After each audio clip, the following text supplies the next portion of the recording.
I'm Lisa, and I'm the mom half of this duo. And I'm Shada. I'm Lisa's daughter. And welcome to Two Peas in a Plot, our little corner of the internet where we talk all things books.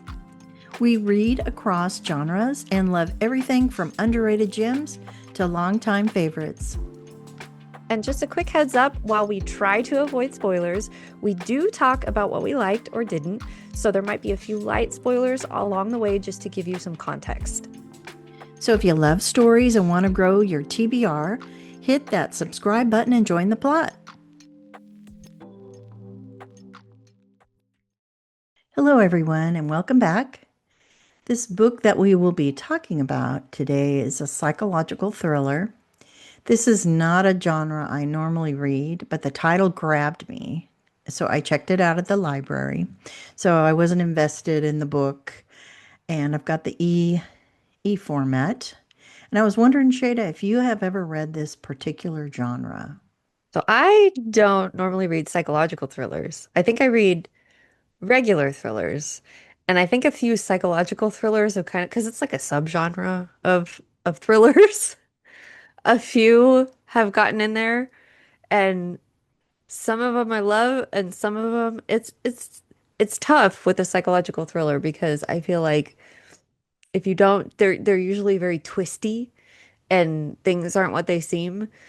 And if you don't do it right, you can make your reader really annoyed. Um, so yeah, I don't. Well, you know me. I'm mostly sci-fi, fantasy, and a good amount of horror, but every once in a while I like a good thriller. Um, so I guess I've read a few, but I don't seek them out. Yeah. Well, I don't normally either, but the title grabbed me. And I can say I think there's a author called Frida McFadden, and I read one and it was a thriller. And I liked it, but it was like that one show you had me watch where I kept waiting for the zombies to come out. And I Oh kept my waiting for this to goodness. be more like of a killer thing. And it was more, I don't even know if I want to call it suspense, but yeah, I guess it was more suspense than it was anything else. And it was a little twisty, but not like this one. But yeah, I guess I get it in my head what a psychological thriller is. And I like it, but it bothers me sometimes. So I get what you're saying. I don't want to get too involved in the killer's mindset. I don't like the background or anything. This didn't have that, but the first one did more. But you had to have the background to understand why the person was the way they were. Well, actually, there were two people. It was pretty interesting. I don't know that I'll read another one because they kind of scare me, just Oh like yeah, I'm a little scary. chicken. So, our book today is Kill for Me, Kill for You by Steve Cavanagh, which was published March of 2024.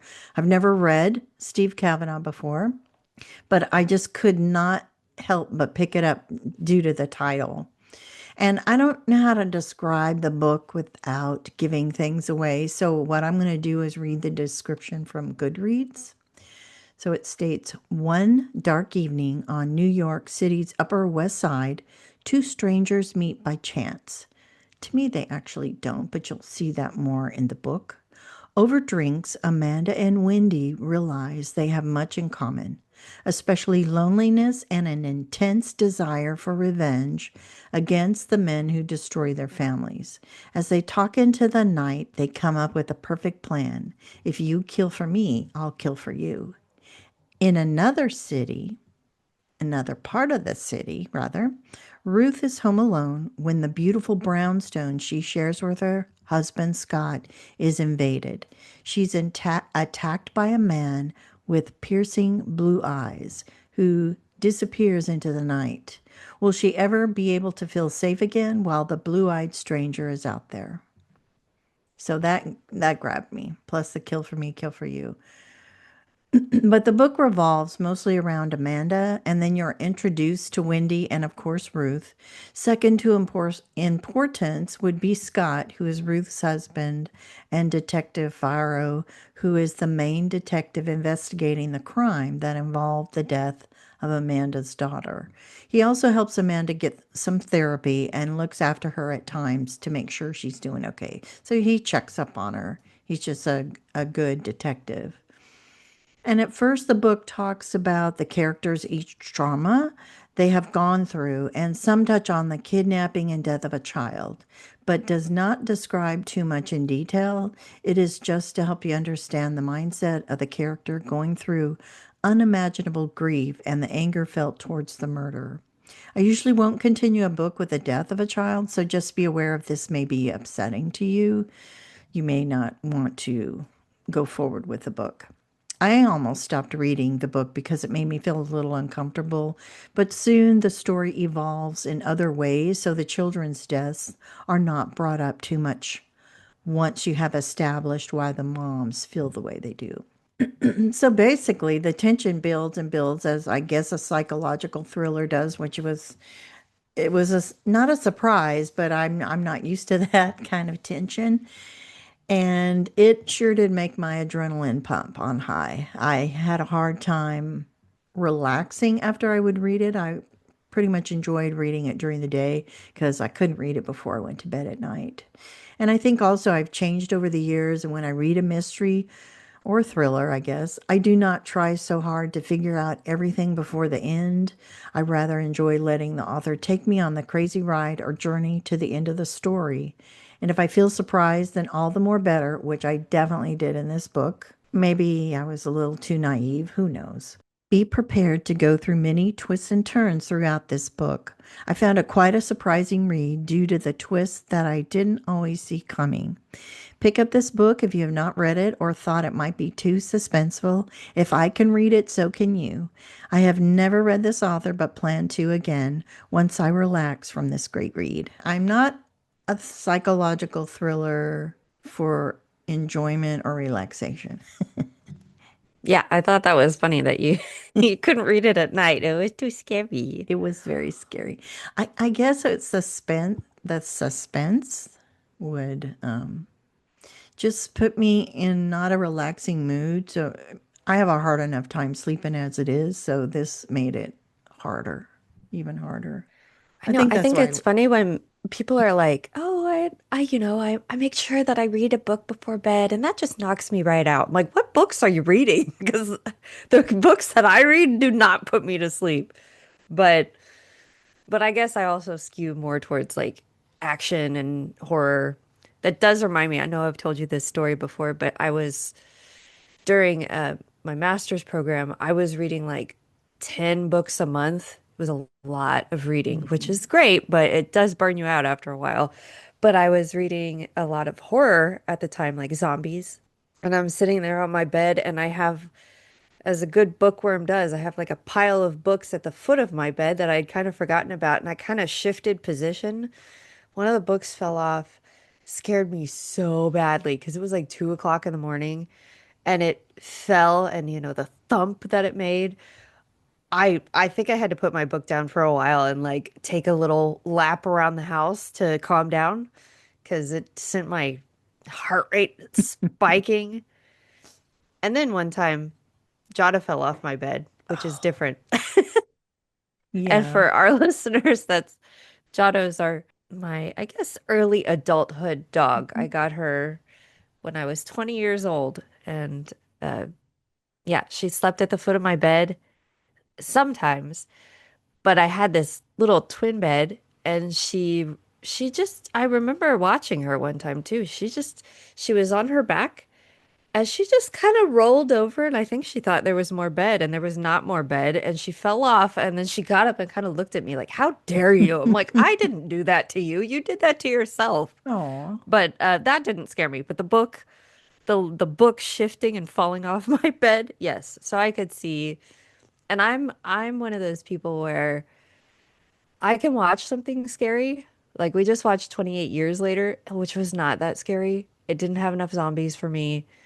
But say I watch some scary zombie thing. I'm okay during the movie. I don't like jump scares just because it's loud and even if I know it's coming, it scares me. But like later, I get in my own head and like kind of imagine things in shadows and like what could be happening, and that I'm very good at scaring myself after the fact, like with that imagery still in my head. So I could see getting scared reading the thriller like late at night, and then you're alone with your thoughts trying to go to sleep. It wasn't so much the Amanda and Wendy, it was Ruth's attack because you didn't know who it was, and that person was out there. Oh, that reminds me. Again, it has nothing to do with the book, but the one because I know you like to listen to true crime, or you did for a good while. There was one story.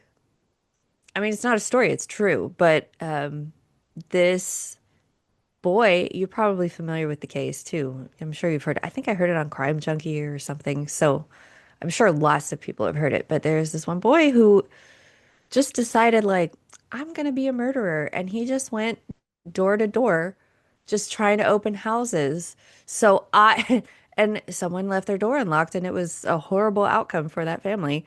But I'm so neurotic about locking the door because that is truly random, truly just malicious intent. There's no other rhyme or reason to it. And that, I don't know why that bothers me so much. I guess because it could happen to anyone. Hmm. So, yeah, I will get out of bed. I'm in bed. I'm like falling asleep. I'm like, oh, I didn't check the doors. And I'll go and I'll check. And I have to do, there's actually,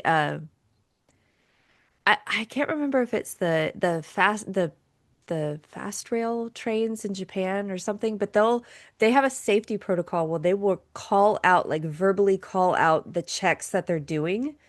And it apparently they have like hardly any errors ever because they are visually confirming and then they're saying it out loud, like the checks that they're doing. And I thought that was brilliant. So I will do that too. I'll be like, front door locked, garage door locked, back door locked. And I will point at it too. So hopefully that's not too dark, but I think thrillers, and also I know I've talked about this a little bit before, horror kind of taps into that like lizard brain existential fear that we all have. And I think these books are a good way to explore it safely. Yeah. But still, our brain doesn't understand. Like if we're so invested, our brain doesn't quite understand that it's fiction. And we start to have those feelings too. And our brain is doing its darndest to protect us by having us, start freaking ourselves out. But it's like, can you calm down a little bit? Well, it's not that big of a deal. It's just a movie. It's just a book. Um, but yeah, ooh, I make sure I lock my doors, even if I'm all comfy in bed. Because it's such an easy, safe proof thing you Yeah. can do to. I always lock the doors. I locked the door on you one time. You were in the Oh yeah, I backyard remember. and you had to climb over the fence to our neighbor's house, I believe, Yeah. because I think the gate was locked. I may have been, I can't remember how I got out. I may have climbed over, but I'm trying to think if it would I'm have. thinking you climbed because Yeah. Nick would have to climb into the backyard if he forgot his key.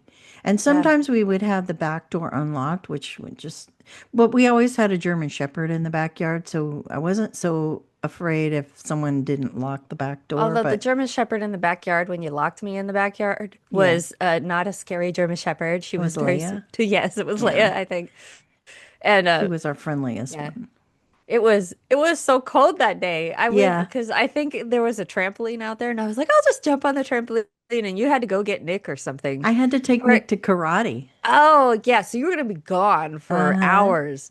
And yeah, you were really good though. You locked that door. I locked it, made it sure it was I locked. did that too. I think I accidentally locked Vincent in the garage the other day Oh. or a few months ago. And I'm Mm-hmm. like, what is that pounding on the door? And then I was like, I'm so sorry. It's just second nature. But then because it is second nature, I don't recognize that I've locked Yeah, it. So I right. have to go look at it again. I'm Yeah, the same way. yeah, I that's think that's some one OCD time your too. dad, I don't know what happened. I think him and his, maybe it was just him, but he was banging on the door and calling my name. And we had that house upstairs, I mean, Our bedroom was upstairs, and he's banging on the door, and we had a policeman living on the corner of our street. I don't know if you remember them. I forget his name, but it was a long, long time ago. And he came down to see what, Oh my your dad goodness. was doing. I guess he thought I locked him out on purpose, so I don't know. I was out. And I'm a light You sleeper, are a very light sleeper. I can't believe that you slept through but I that. didn't hear it at all. And I don't know how he got a hold of me, but finally I heard some noise and let him in the house. I guess he came home from work late at night, and I think he left his keys, his house keys, because he had separate work keys and house Oh keys, yeah. and maybe he left them at work. I don't know. It was funny. That's fun. Oh, I didn't realize it was late at night. Yeah, yeah, it was Oh, dark. scared the That's cop at why. the end of the corner, Yeah. So, the end of the well, street. and I don't know if they called me because probably we had a we probably had a landline at that time. He probably called me or something. Wow. Anyway, that was something else. But it Well, I was a, guess go why ahead. didn't I wake up? I don't know if you were at school at the time or you were at a friend's or maybe you were in the family room upstairs with head. Oh, maybe I I don't was at know. Nana's. Oh, you could have been. Yeah.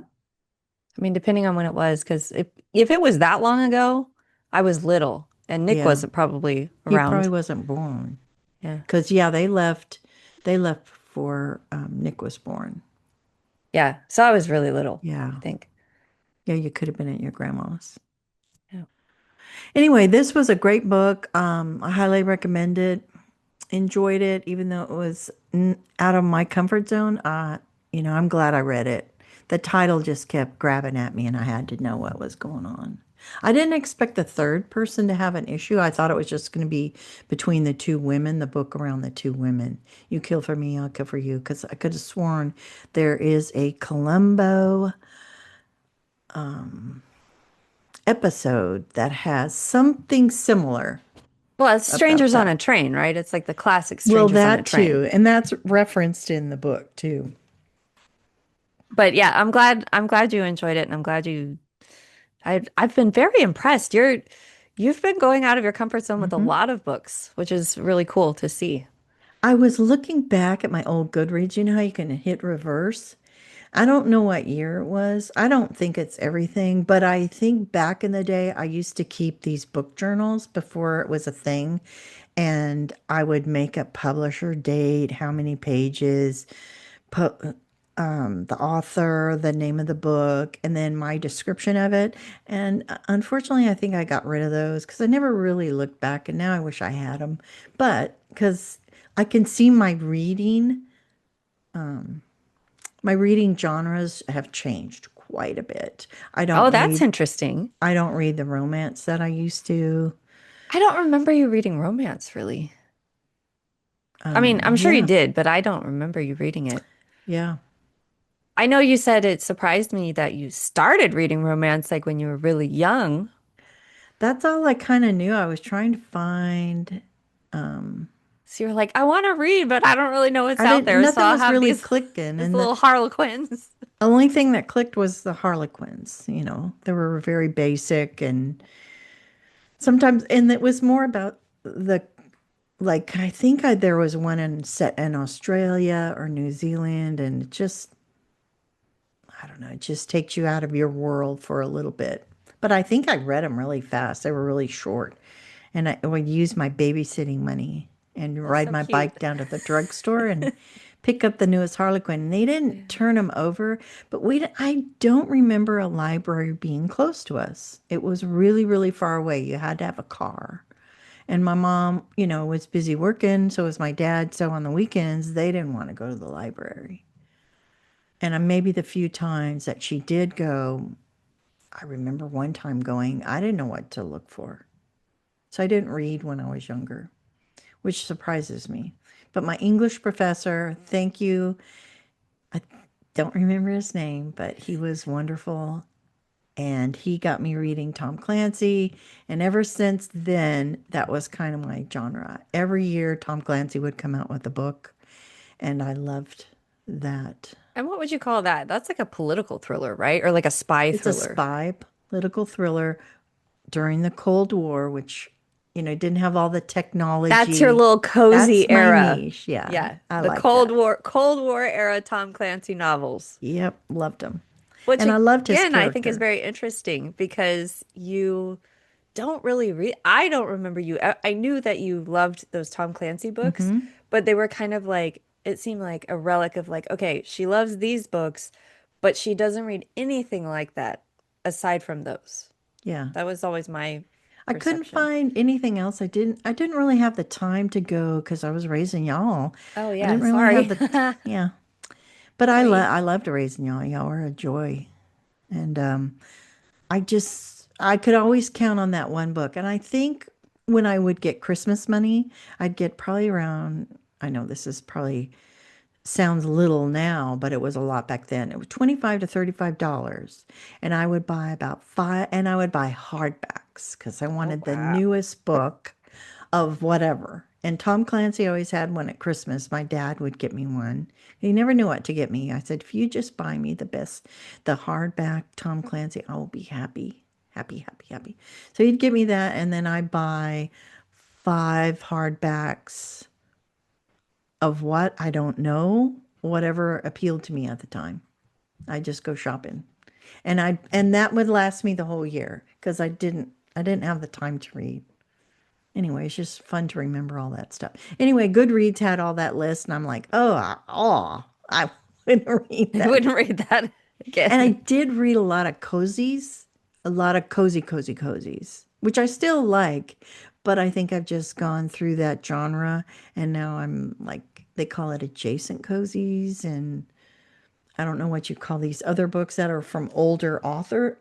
I shouldn't say older authors, from the 20s or 30s, you know. I mean, they're older authors. They're older authors, yeah. I don't know how to describe the type of books that they read. Yeah. Maybe more family. They talk about family and just I don't. I'm at a blank at what to describe them. So Well, I I think guess. it's, Hmm. oh no, go ahead. No, I was just going to end it. Yeah, that's okay. We think we've talked a lot. Go ahead. Well, I think I'm running out of things to talk about, and I'm going way far away from the book that that I highly recommend. So I want everybody to have a great day, and we appreciate you hanging out with us. Thanks for being here and talking books with us. And if you love stories and want to grow your TBR, hit that subscribe button and join the plot with us. And we'll see you in the next chapter. Bye, y'all.